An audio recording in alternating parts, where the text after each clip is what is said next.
naissante.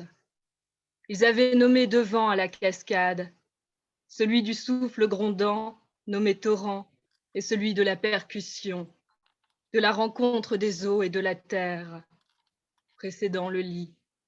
Ils avaient décidé d'apprendre le chant de l'oiseau. Il, l'homme, était musicien. Elle dénotait le chant du plumage. Elle se voulait corde, mais ses paupières étaient incandescence, hérédité. À la chapelle, elle chante seule, le tracé du manuscrit de 1680. Instrument, elle peut toucher le plafond des graves et descendre à l'aigu des catacombes. Mais elle n'est point l'homme de la basilique de Timon. Il pénètre le silence de son nu, scelle l'épaule de ses lèvres, caresse avec la fureur de chaque phalange, musculature des empreintes du pianiste. Elle, un tremble. Elle l'a appelé tout le jour. Elle boit chacun de ses appuis. Elle réapprend l'art du voyant. Paupières closes, puis de transe, le renversement de la montagne, l'échine noire du soir. Le cirque atteignant chaque cime, il baisse peau, cuir, descend corps. Le mutile de ses empreintes névralgiques, renaissance. Elle est un pleur, cuir, descend son corps. Elle est un pleur avant le sel, c'est la nuit où toute présence humaine s'est tue. Il pénètre le linge, la barrière de son haine, et vient à ses lèvres, soliculus. Il est sous l'ambre sang, pression, pesanteur, les lèvres secondes des visages se soudent, langue articule les chairs, dents, explore l'interne, saisit la langue de l'autre. C'est une danse, nous attendons les os, l'immense paume danse au grain du poitrail. Elle abaisse le crâne de l'homme, saisir le grain.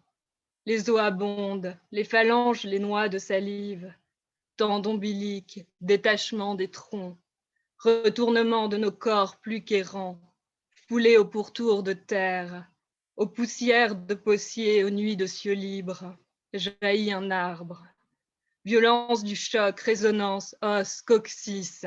Chaque percussion donne d'elle le murmure, le râle, puis le cri sismique. Elle a fait vœu du chant, mais elle est corps primordial. Elle est saignée, violine et mélanine. Crée le poésis, s'expurge de ses artères. Xylo à l'unanime. Tri et sonore des 300 sillons. Le cantor, après la déchirure du sonore de la femme, se déversera. Feu, cela ingère corps. Crépitement de l'odeur, c'est le temps des troncs de suc. Je bois longuement entre côtes, haine, plexus solaire, de l'odeur. Descendance. Retient les sangs, s'évadant de la prise du lingam. L'afflux se résorbe, saccade, hoquet sonore des purges, un pleur déjà cristaux. Chaque coulure sur la cuisse et joie de fièvre, décharge ployant les pores. Communion des airs, les traînées se figent, autrefois cuivre, tu te sais orfèvre, pierrerie, parure longue et odorante. Il boit ta longue chevelure. Toi, femme sauvage, il y dort. Nous sommes droits à la fenêtre du monde, à la hauteur du nid de l'aigle. Il me dit, ivre fumé. C'est la croissance de mes ambres, le lainage de ma chevelure, mon odeur innée, le safran passé à mes paumes. Calcine, je suis ivre fumé. Redressement, j'entre en ces hanches perfection, revenir au lieu de naissance, l'espace du tronc, unanime, baignant. Côte, j'épouse le squelette, la chair, c'est ma cavité primaire. Nous formons le un aux multiples détachements. Ruptus à travers. Il s'éloigne, paupières closes de mes transes. Dansent les échines des hauts de vallée. Soulèvement, pliure des plaques terrestres. J'attarde le pétrifié, arbre de parure. Je me sens liturgique, paré des rites antiques, de la paroi des Indes. Pénétrant le second silence, il dit « Les braises brûlent-elles encore ?» Tu regardes le foyer, c'était l'incandescence. Tu avais peur que cela embrase le monde.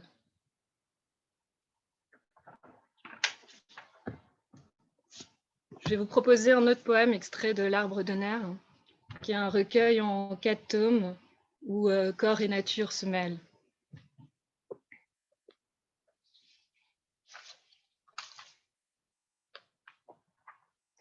Comme on est dans la thématique du désir.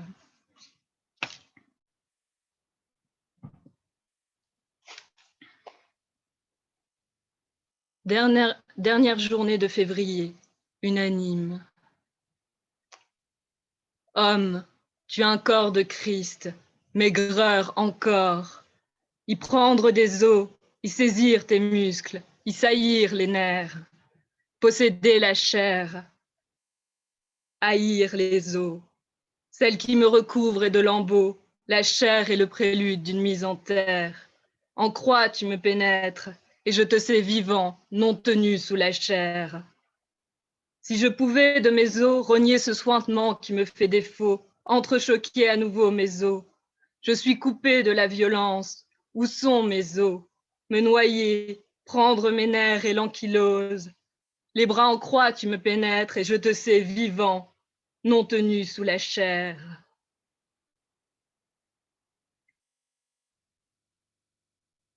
Certi, je suis chêne, mon sexe gonflé, roue ardent, teinté de sang, à hauteur, ouvert, offert sous ton bassin. De haut, tu me transperces de ta croix. La glace de mes pieds entre tes mains, les orteils se cabrent. Triangles sont mes jambes, élancées aux mains du Christ. La croix me pénètre et je hurle. L'homme au corps de Christ, ma prise soumise. Je suis une vie ressuscitée, à l'intérieur mouvant, mes organes vivants. Réveiller mes nerfs, me violenter sur le bois, secouer les hanches, tourner les bouches des filles de joie, promise à tes os. Retrouver mes os à l'intérieur, crier, la douleur est une jouissance d'intérieur. Ta prise entre les murmures, rauque rouille livre tes jambes, les seins pressés, soumis entre tes dents, tu le tiens, tu me fais femme. Tenir tes cheveux, les boucles couvrent mes phalanges, d'ondes perlées, douceur. Ils sont le songe que je me permets, les respirer, les saisir à la mâchoire, y courber, cabrer ta nuque, et y perdre les mots de mes larmes, l'éboulement sauvage, ta tête qui me tend comme une bête frêle, puissante, dangereuse, assoiffée. Tu maintiens la posture de ma soumission, enfoncée en ma vulve. Je suis ta soumission, l'ambre le sait. Nous sommes liés par ton sexe ardent, un seul corps, multiples prises, cordes. Nos deux ombres confondues, ton sexe ardent et de moi entre en toi. Je te prends et tu me prends. Nous sommes liés, un seul corps, un arbre, un tronc, aimés au son de l'arbre unanime. L'ombre vivante aux parois de chêne, de poètes confins, erreront comme un corps. Il l'a pris en hiver, au sel des larmes ils se soudèrent.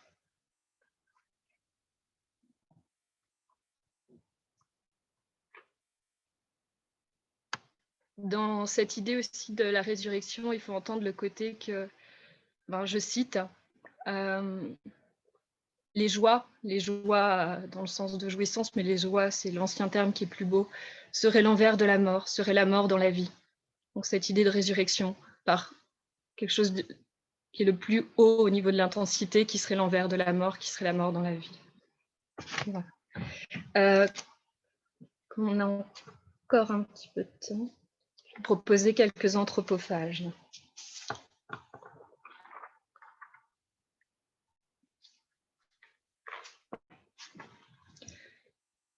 Anthropophage 1. Maintenir aux cuisses, planter aux chairs, homme entre les draps, corps à meurtrir, l'esselé migre. Anthropophage 2. Crâne à broyer entre mes paumes. Tu es une espèce, l'homme dont j'arrache les os. J'aime tes os. J'ai brûlé le corps de ton crâne. Je t'ai trépané d'empreintes, crâne entre mes doigts.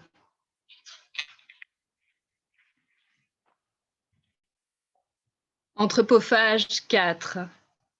Jaillir, l'ouvrir sur le dos, soulever la peau, l'entendre crier. J'aime ôter la peau des doigts de marbre, teinter ta sève d'empreintes phalanges à venir.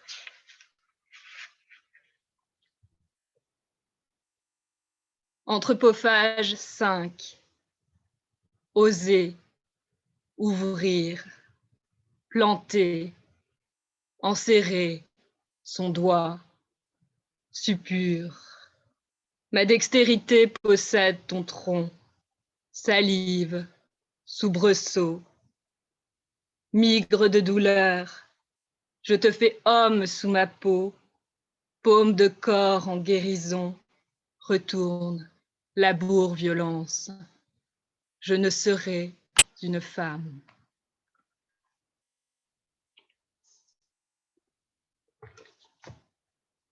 Est-ce qu'on a encore un tout petit peu de temps ou est-ce que je passe la parole? Vous avez 4 minutes. Alors, c'est parti. Voilà. Merci beaucoup. Je vous en prie, merci à vous.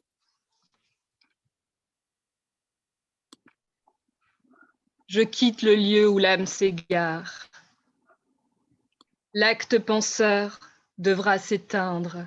Muraille ne conserve que l'interne. Tu n'es de nul autre monde. Souffle sur le terreau des temps.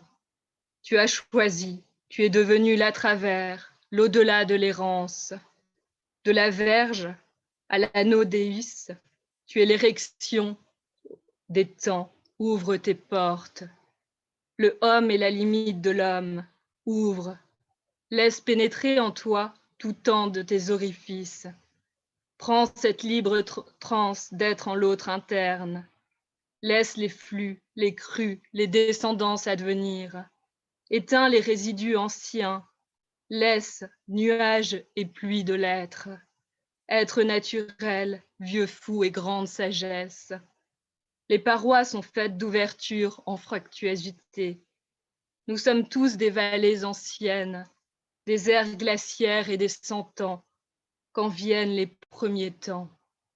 Primavera officinale, j'asperge ton poitrail, homme, maître, gourou, le plus grand des arts, tantrique, ermite, philosophe, poète, fou.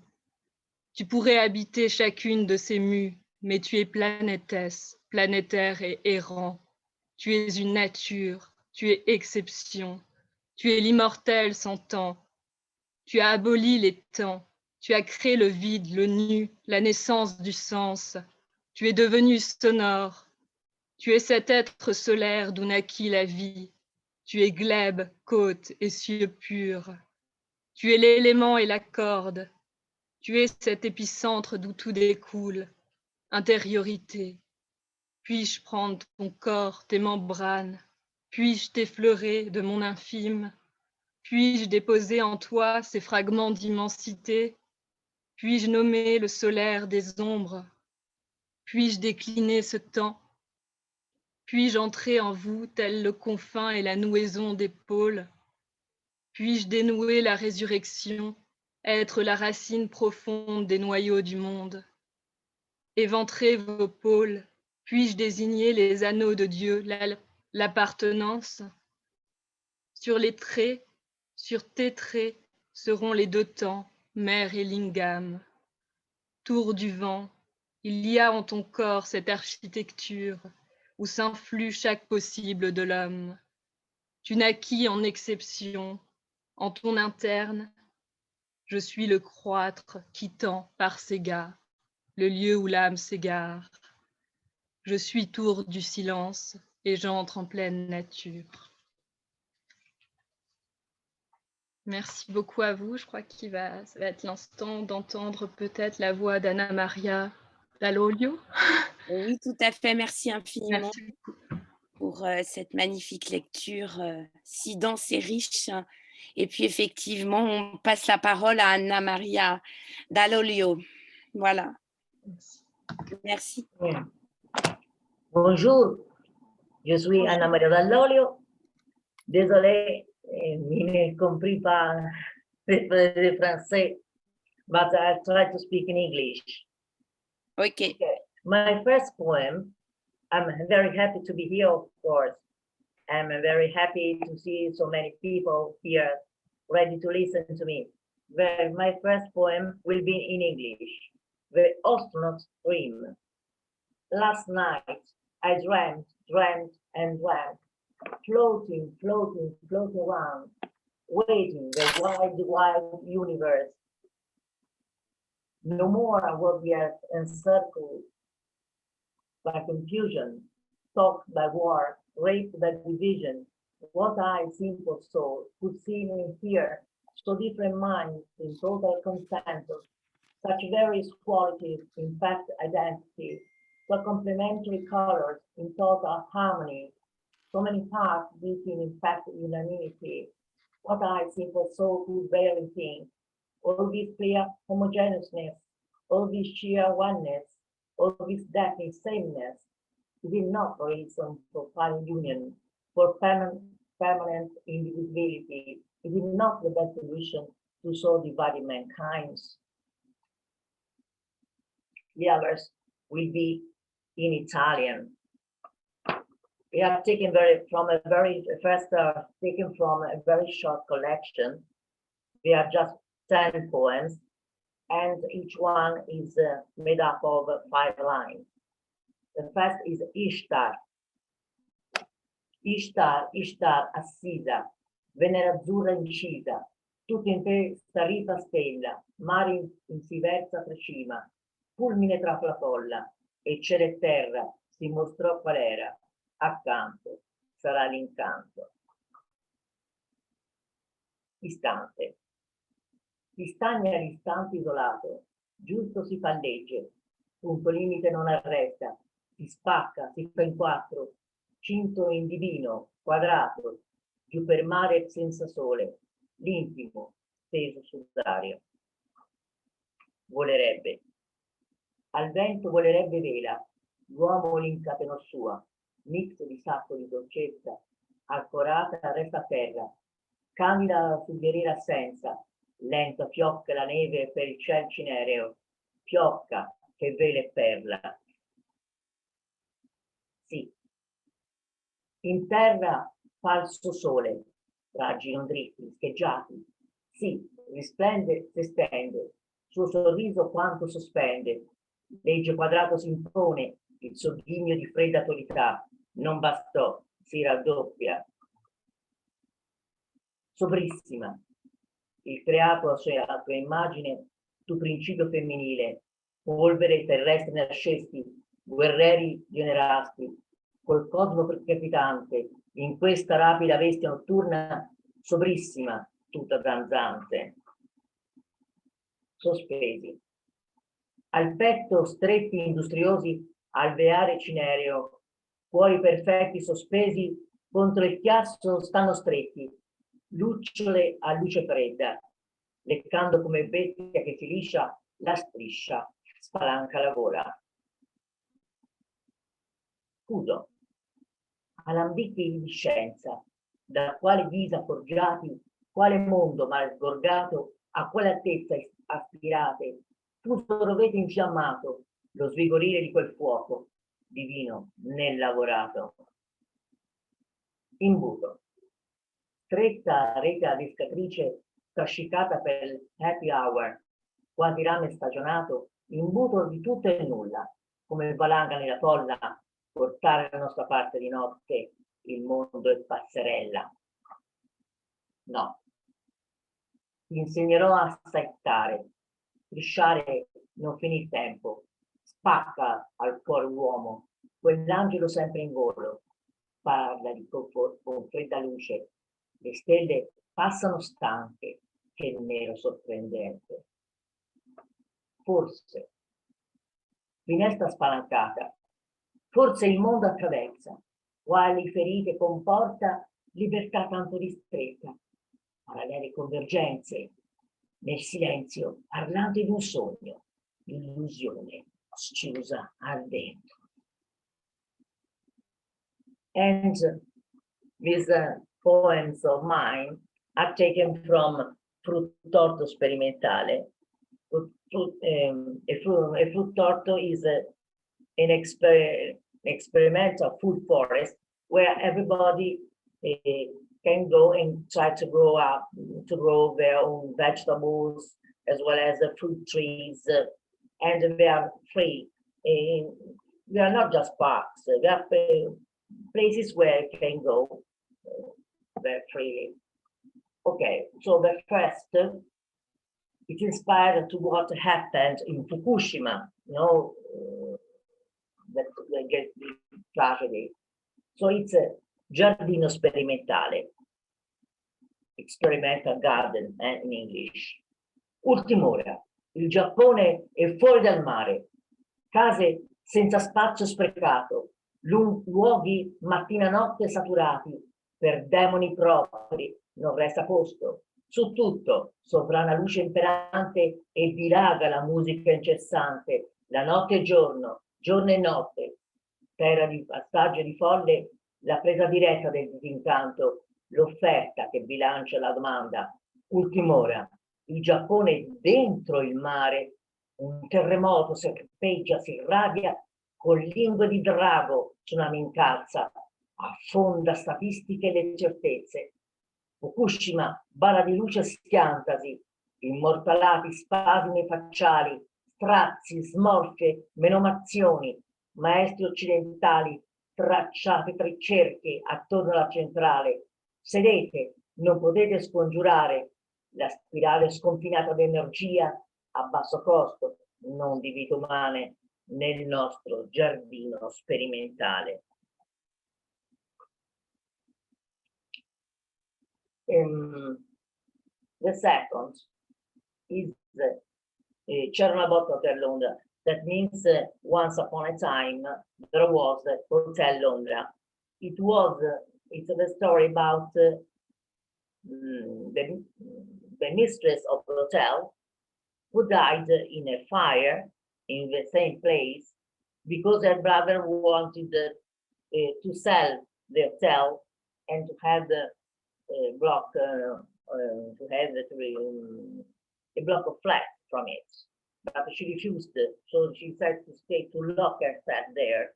At the end, there was a fire. She was very unlucky because that happened just on San Sylvester's Day, 2007, and so everybody thought that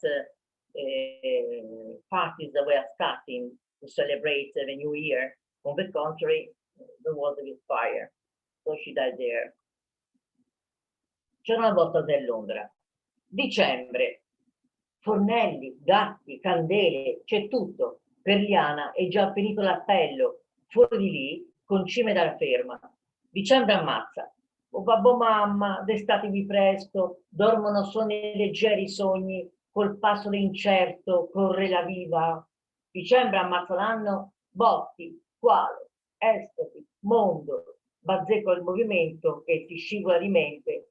Dicembre ammazza l'anno e tempo dirà del tempo. Vampe, vai vita, vampe, vampe, furia, furia, furia, bref. Dicembre ammazza l'anno e lo sotterra.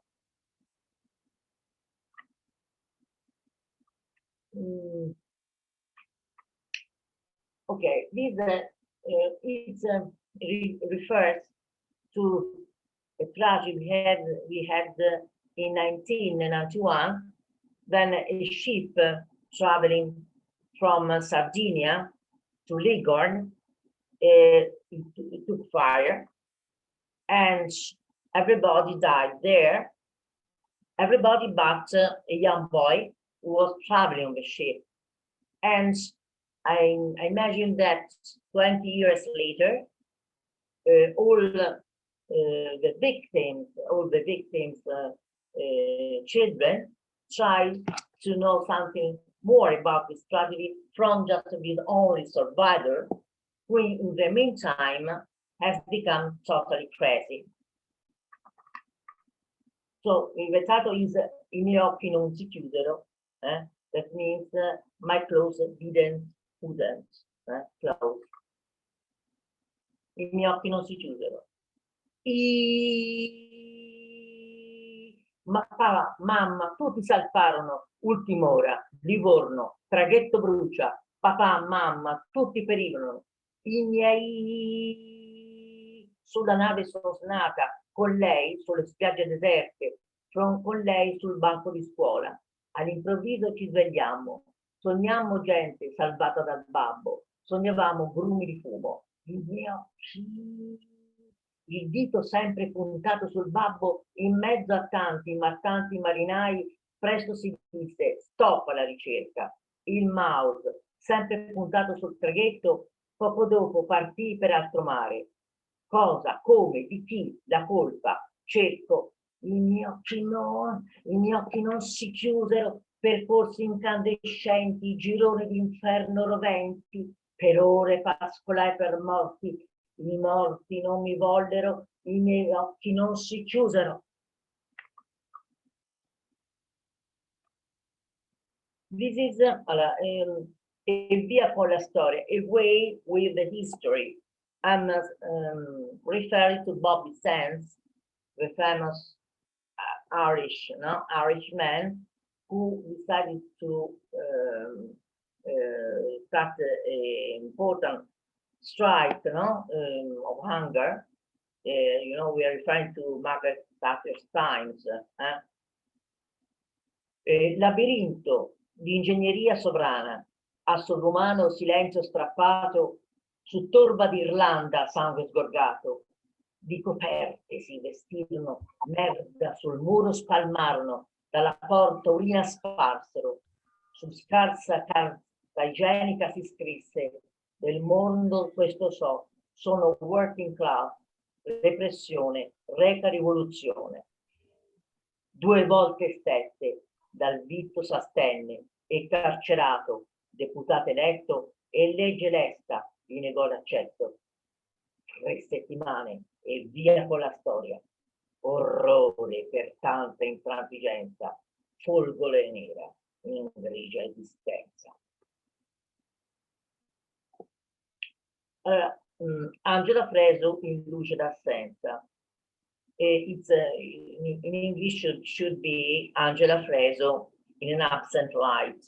That refers to what happens in Bologna on the 2nd of August 1980 when a bomb exploded there in that station, and there were 85 victims, and Angela Freso's mother exploded. She was never found. Well, the girl stayed there.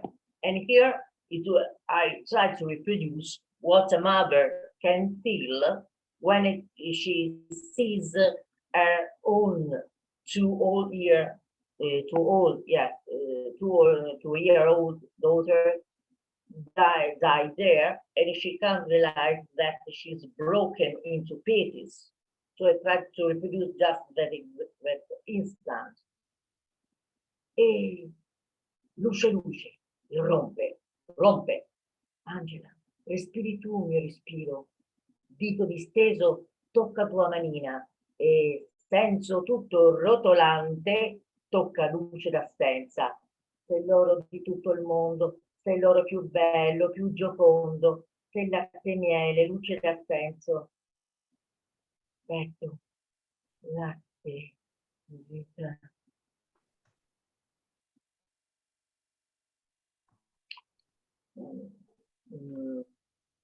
Okay. This is the podium Precari. This is devoted to everybody who can't rely on not even full-time jobs, but perhaps not even to part-time jobs. Well, it's a mixture of Italian, part is said in Italian and part is said in Latin, but a common expression used in Italian, as just to justify the fact that they have that so difficult life. precari, sospesi nel vuoto di una questione, procrastinati ad maiora, relegati sine die, estemporanei in stricto sensu, congelati, conditio sine qua non, abbindolati ab inizio, respinti, cavi questio, illusi mutatis mutandis, sedotti da sirene di cartone. And this one is not so tragic because it just devoted to our typical small motorcycle that is the Vespa, that it was invented not very far from my town. I live in Pistoia in Tuscany. So Pistoia is not far from Florence, just 37 kilometers. And it was invented in Pontedera, which is near Pisa. Well, so we can show that I'm able to write even humorous poems. Okay. Yes. Thank you very much. It's to Pier Giorgio Vitti. Okay. Thank you very much. Okay. Anna Maria Dal Olio. Thank you. Good luck. Yes. Bonjour à tous. Bonjour. Je m'appelle Pier Giorgio Vitti, je suis italien. Je suis professeur d'italien ici en Italie. Je suis aussi un poète, voilà. Je lis quelques poésies de mon recueil qui viennent de paraître il y a quelques mois et qui s'appelle Quando l'aria aveva paura di Nureyev, quand l'air avait peur de Nureyev. Voilà, je lis quelque chose en italien.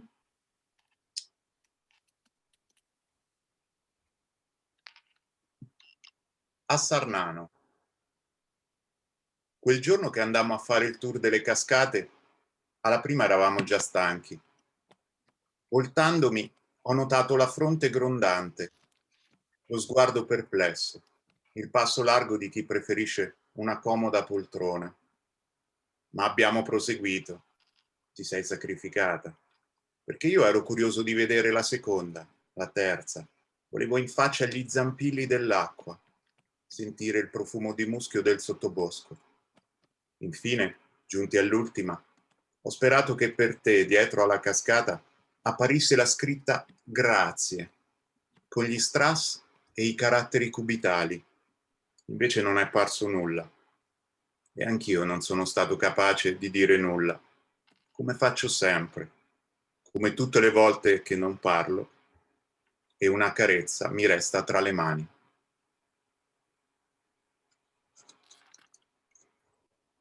Tu, dietro la finestra, la luce della terrazza accesa, scrutavi nel buio qualcosa. Persa tra le stoviglie della cucina, io ti lasciavo fare, dietro quella luce tenue che ti immacolava. Ti sbiadiva appena il volto forestiero, precipitato da altre dimensioni, da altre luci, di pianeti remoti. Poi, cosa stai guardando là fuori? Ho domandato, mentre facevo scintillare l'ovale dei bicchieri. E tu, quasi in un silenzio zen, un geco, hai sussurrato. Un geco.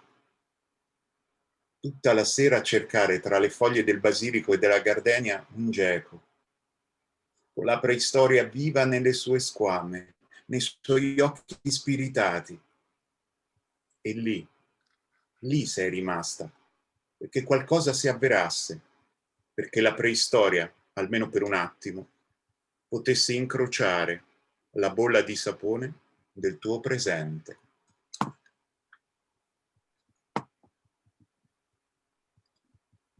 Poi ti ho confidato, quella nuvola, guarda, assomiglia a un topo. E tu di rimando, indicandone un'altra. E quella sembra un coniglio. A distanza di tempo, oggi mi domando cosa ci facevano un topo e un coniglio insieme. Forse giocavano, proprio come noi quando siamo a letto. Io ti faccio il solletico, tu mi dici basta, io continuo per un po' e solo quando i tuoi respiri farsi più larghi io sento, allora lascio stare. Lucciole. Abbiamo atteso a lungo e poi quest'estate non sono venute. Ormai è troppo tardi, hai sbuffato. Mentre la sera inghiottiva il lago, le colline, il piccolo chalet in un buio primordiale. Si sentiva solo qualche rana, la saetta assordante delle auto sul cavalcavia e noi lì, appisolati sulle sdraio, a favoleggiare di rimanere fino all'alba, quando forse le avremmo viste nella luce attutita di un nuovo giorno. Soli, nella vana attesa, ci siamo raccontati pezzi di vita, a volte bleffando come i bambini. E a mano che la notte avanzava, eccomi, sempre più leggero, un foglio di carta. Sì, mi sentivo un foglio di carta, nella pace acquatica che ci adescava. Un foglio di carta, bianco, abbagliante, dove tu avresti potuto scrivere di tutto.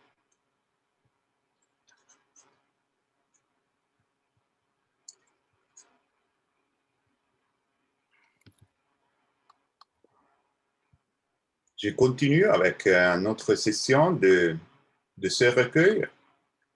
Et voilà, je lis celle-là. Una neve radiosa, fuori riverbera la luce del sole.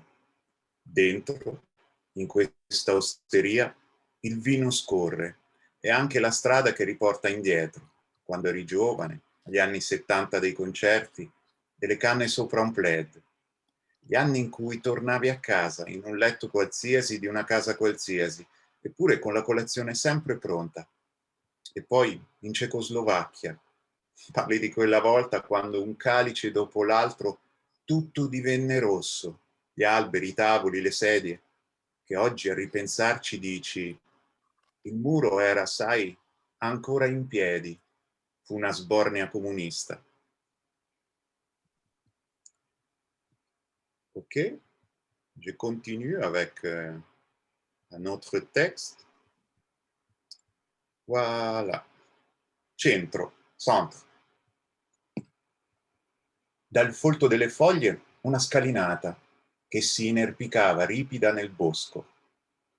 Così, mentre nel caldo agostano tu riposavi, io su quella scalinata di cui non si vedeva la fine affrettai i passi, su, sempre più su, tra querce e faggete, tra ombre così grandi che sembravano bocche voraci, e tu, in basso, ormai infinitesimale, un puntino vicino a un altro, il tavolo da picnic in legno su cui avevi addormentato il viso.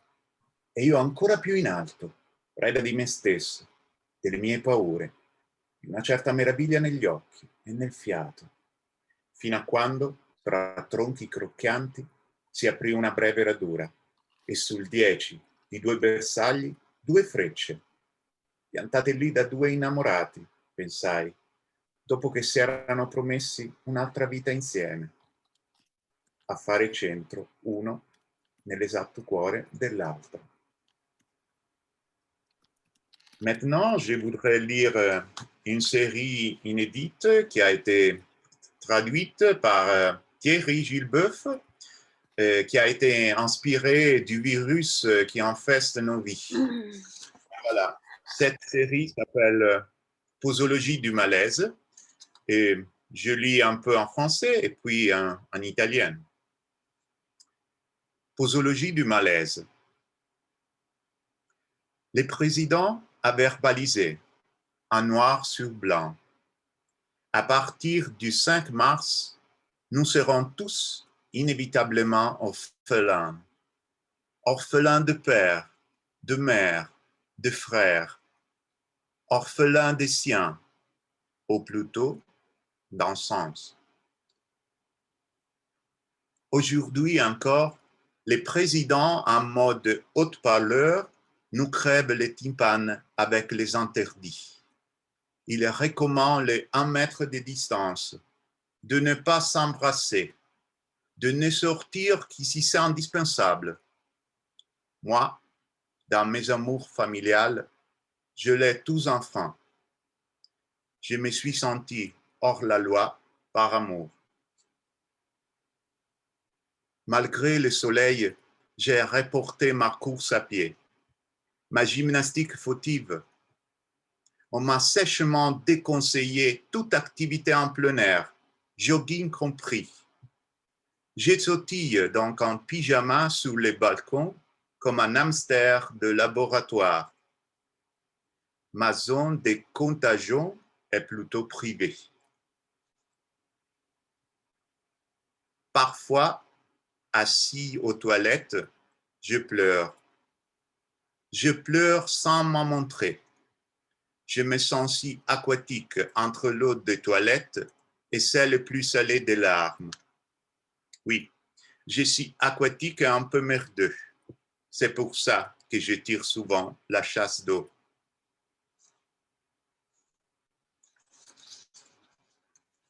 Du balcon, on dirait un couvre-feu. Quelques voitures, une personne de temps à autre, de moins en moins. J'ai pensé à De Chirico, aux places vides, à la fillette au cerceau, tandis que s'effondraient intacts les murs de ma résistance. Je le lis en italien. Posologia del disagio. Il presidente, nero su bianco, ha verbalizzato: dal 5 marzo saremo tutti inevitabilmente orfani. Orfani di padre, di madre e di fratello. Orfani di una metà, o piuttosto di una meta. Anche oggi il presidente in versione altoparlante trapassa il timpano con i divieti. Raccomanda 1 metro di distanza, non abbracciarsi, uscire solo se indispensabile. Io nei miei affetti familiari li ho infranti tutti. Mi sono sentito fuori legge per affetto. Nonostante il sole, ho rimandato la mia corsa, la mia errata palestra. Mi hanno seccamente sconsigliato ogni attività all'aperto, jogging compreso. Così saltello sul balcone in pigiama come un criceto da laboratorio. La mia zona di contagio è più che altro privata. A volte, seduto sul cesso, piango. Piango senza farmi vedere. Mi sento così acquatico tra l'acqua della toilette e quella più salata delle lacrime. Sì, sono acquatico e anche un po' stronzo. Per questo tiro l'acqua spesso. Dal balcone sembra un coprifuoco. Poche macchine, una ogni tanto e sempre meno di persone.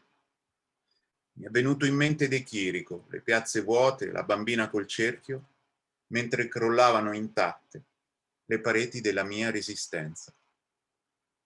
Voilà, je continue en italien. Cette série Posologie du malaise, Posologia del disagio. Con la gola uncinata di dolore, vedo in TV gli altri cantare da un balcone. Pardon?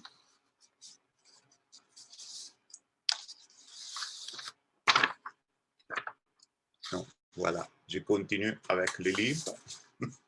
Pardon?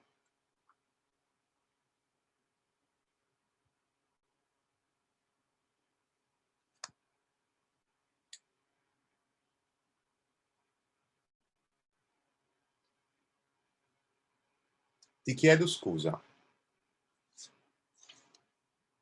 Per chiederti scusa stasera di tutto farei, persino scaraventarmi addosso il buio, tutto il buio di quando fuori piove. Vorrei chiederti scusa sopra questo piatto di fagioli. Scusa, ti dico, e i fagioli improvvisamente diventano canditi, zucchero per i tuoi occhi celestiali, samaritani.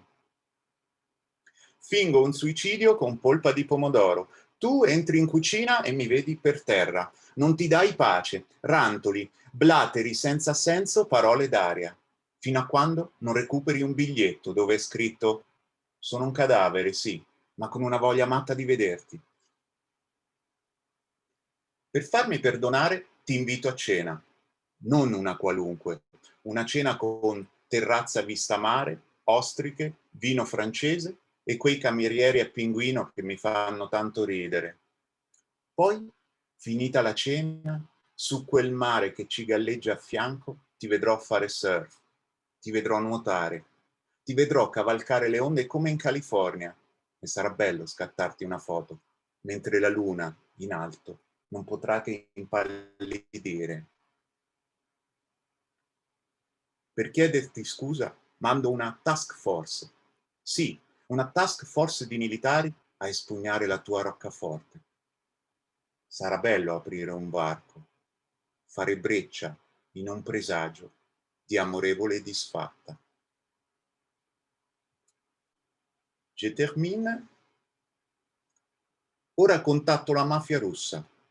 Se non accetta il mio perdono, portatela via e riportatela a casa, passati la tormenta e il tormento, quando i suoi occhi, di nuovo, luccicheranno a conchiglia.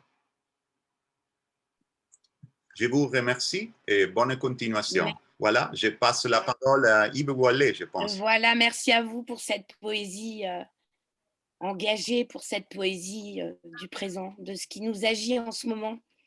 On en a besoin aussi. Et puis, nous passons effectivement la parole à Yves Wallet. Voilà, c'est à vous. Grazie mille, Pier Giorgio. Merci beaucoup. Et eh bien, un petit vers de Dante Alighieri.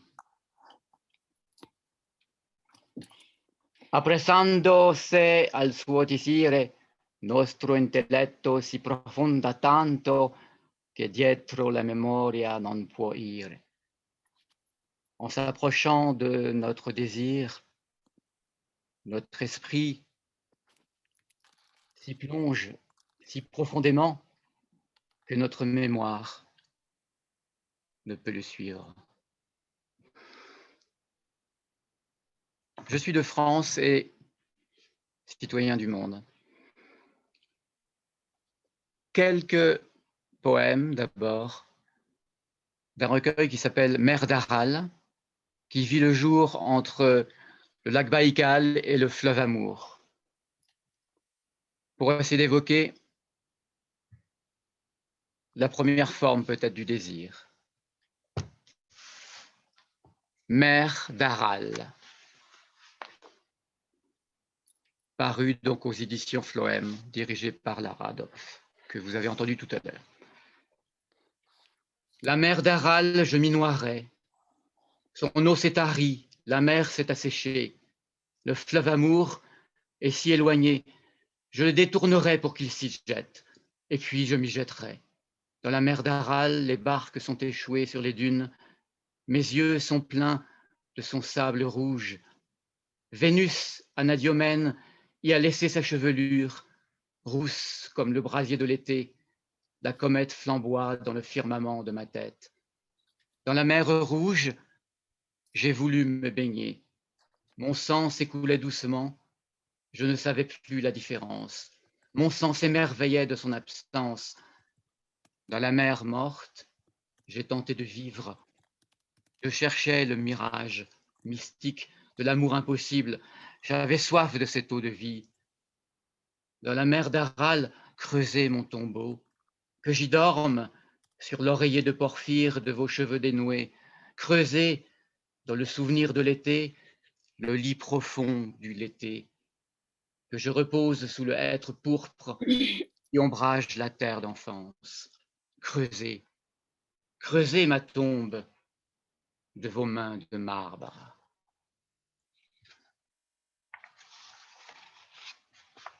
Toujours extrait de Mer d'Aral, mais en souvenir de Béroul de Thomas d'Angleterre et de Gottfried von Strasbourg, c'est-à-dire de Tristan et Iseult. Le filtre. Je préparerai pour vous le filtre bleu de l'oubli. J'irai d'abord recueillir tout l'azur de l'ozone et je taillerai avec soin dans le bleu du ciel un grand tablier étoilé pour y parsemer toutes les fleurs perdues de la patience. Je commencerai par aller cueillir les premières violettes d'avril, les jacinthes des sous-bois et les pervenches de mai. Je moissonnerai en juin tous les champs de lin. Oh, le lin seul aurait suffi à remplir de souvenirs le linceul de ma mémoire. Et puis, sans mélancolie, je récolterai les ancolies et l'absinthe de l'absence et les gentianes de l'été. Et jamais je n'oublierai le myosotis de vos yeux, vergiss mein nicht. Et enfin, pour finir, je cueillerai le pavot bleu du l'été, liqueur d'éternité, dernière goutte de l'oubli.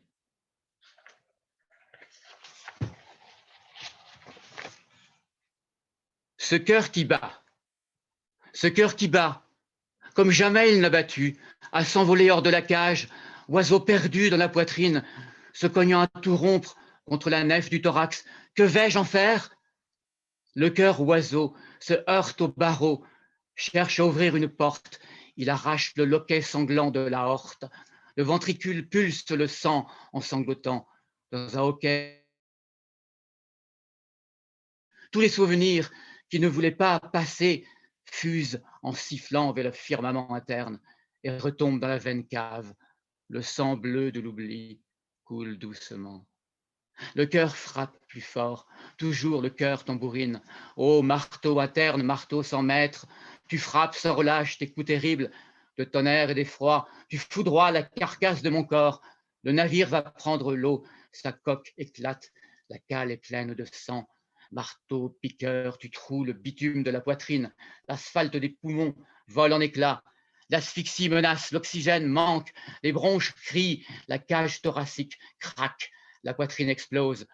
Le navire ne prend pas la mer, le navire ne prend pas l'eau, le navire prend le sang. Le sang jaillissant vermeil du cœur inonde la poitrine, le ventre, le corps entier.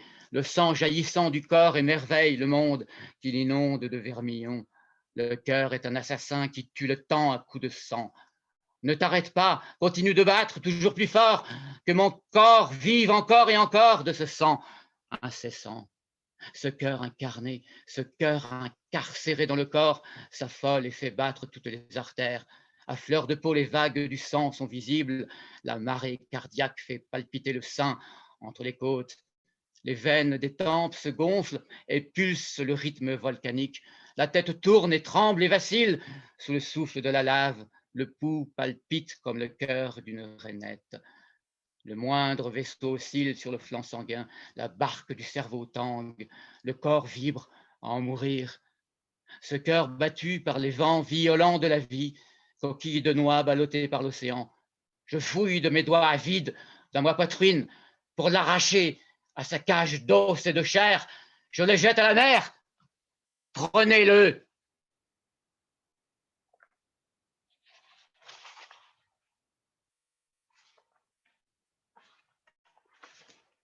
Un extrait de l'arbre unanime. Sur la croix de votre corps, j'étends la croix de mon corps. Nos bras écartelés sur des branches. Les mains dans les mains sont les ramures. Les troncs jumeaux se soudent, les jambes s'enchevêtrent. Nos cheveux sont le feuillage. Nous sommes l'arbre unanime, déraciné, solitaire, reposant, étendu sur le lit bleu de la terre.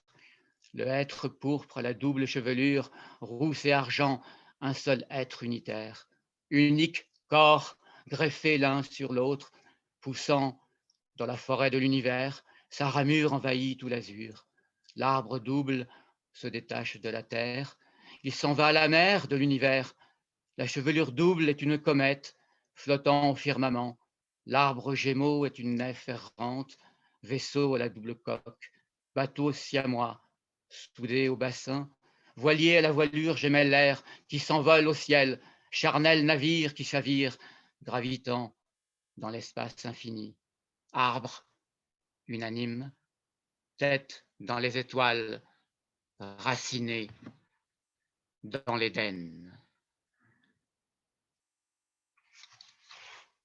Un autre type de désir peut-être, désir. Juste le dernier, alors le dernier désir. Hein. Le dernier. Le dernier désir, malheureusement. Extrait d'un livre à paraître, Apocalypse pour notre temps, petite éthique pour l'ère du vide. Désir universel. Toi qui es sans foi ni loi, sans feu ni lieu, cherche la joie, qui seule fait foi et loi. Laisse la souffrance à la souffrance, la douleur à la douleur, fais le deuil du deuil. Brûle le linceul et accueille la joie, seul. Disperse les cendres et garde les braises. Délaisse décembre et célèbre mai. Laisse la rose de Noël à l'hiver et cueille la primevère. Que revienne encore et toujours le premier temps et le premier jour. Que cesse la tristesse et renaisse la liesse. Éveille-toi et fuis le sommeil. Salue le soleil vermeil qui s'émerveille à chaque réveil. C'est la joie qui se lève, le bonheur fou qui s'élève. Oublie l'oubli. Abandonne l'habitude pour la béatitude. Oublie le l'été et dans le brasier de l'été, abandonne-toi à les félicités. En plein ciel, elle vogue vers la lumière, cette nef. Où va-t-il ce navire dans le champ du firmament? Il va vers l'avenir, semant les couchants et moissonnant les aurores. Que cherches-tu, ivre du sang pur de l'azur, sans passé, sans présent, sans futur, dans l'instant et l'éternité, le désir de la liberté. Merci à vous toutes et à vous tous. Je donne la parole à Patricia Mengiski. Merci infiniment pour cette poésie si dense et avec quelle puissance. Merci beaucoup pour votre présence et bonjour à Patricia Mengiski. Bonjour. Oui, alors donc je suis Patricia Mengiski, je vis à Vitry-sur-Seine, en banlieue parisienne. J'écris des poèmes depuis longtemps, mais je n'ai jamais rien publié. Je vais vous lire, je ne me suis pas minutée, donc je vais commencer par lire quelques poèmes qui ne sont pas de moi, et puis si j'ai le temps, je lirai quelques poèmes érotiques dans le thème du désir de cette